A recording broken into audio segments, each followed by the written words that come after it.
Já, verið velkomin í plötugagnrýni Herra Hammonds.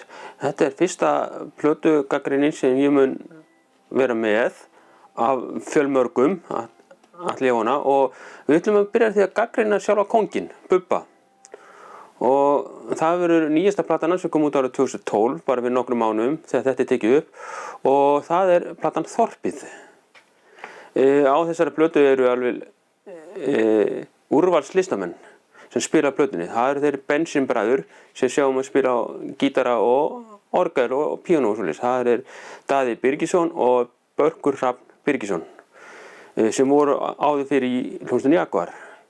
Með þeim til hals og traust náttúrulega trommuleikarinn, hann heitir nú Kristinn Snær Agnarsson og hefur líka spilað mikið með Baggalút og aðra til að mynda í Hjálmum áður fyrr, en hætti fljótlega þar. Og svo erum við bassaleikarann Inga Björn Ingason. Hann á frægan afa sem var Albert Guðmundsson. Og svo vill svo til að pappans, Ingi Björn Albertsson, hann var að enda við að missa markametið í íslensku deildinni, efstu deild. Og það var Tryggvi Guðmundsson sem náði því markameti. En það kemur kannski plötunni ekkert við. En þessi Ingi Björn Ingason, það algjör snillingur á bassa. Svo segir hann Bubbi og ég alveg hjartanlega sammála því.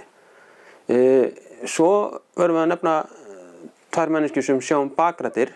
Það engin annar en Bjarki Sigurðsson, ekki sá eini sanni handboltamaður sem allir þekkja og var í landsliðinu lengi, heldur annar Bjarki Sigurðsson sem var líka í handboltanum, sem spilaði lengi með Val. Hann hefur gefið út plötu undir nafninu B. Sig ásamt Bensínbræðum sem eru víst eitthvað skyldur honum, frændur hans eða eitthvað. Bensínbræður eru náttúrulega Börkur og Daði Birgissyni. Svo það engin önnur en Kristjana Stefánsdóttir sem sér líka bakrættir á þessari plötu. Og þá bara, á maður þá ekki bara gagnrýna plötuna eða segja eitthvað hana, hvað manni finnst. Já, þessi lög á plötunni, þau eru 14 talsins, en þau eru ansi róleg og svona, þetta ekkert svona sem maður myndi spila í partí. Ég myndi ekkert vera wúhú, ekkert svona alveg dansa þetta út allt. Þetta ekkert svona sem þú setur í gott partí. En þetta ekkert svo slæm plata þannig að segja, ekki lögin sjálf. Og að mínum mati finnst mér lag númer 2 sem heitir Vonir og þrár finnst mér að vera skástæðlega plötunni. Og textinn, hann náttúrulega ágætur og þetta fjallar allt þorpin út á landi og fyrir utan það og ég þarf bara að kíkja þess á textan eins og hérna segir: Fólk með sína vonir og þrár og himinninn var dásamlega blár, konan hellt upp á kaffitár.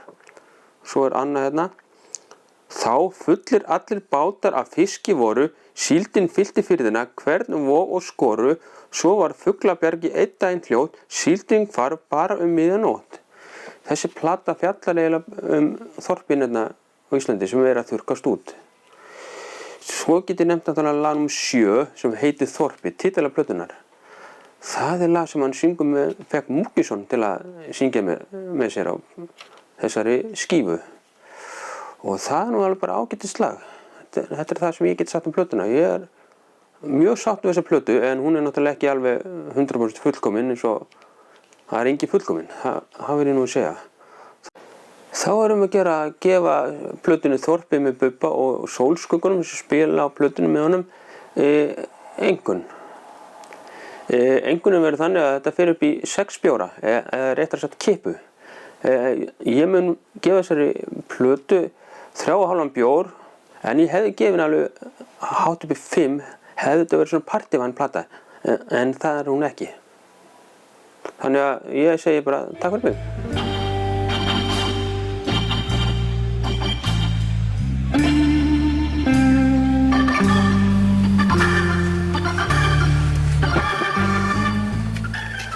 Nú skellum við kvikindinu í.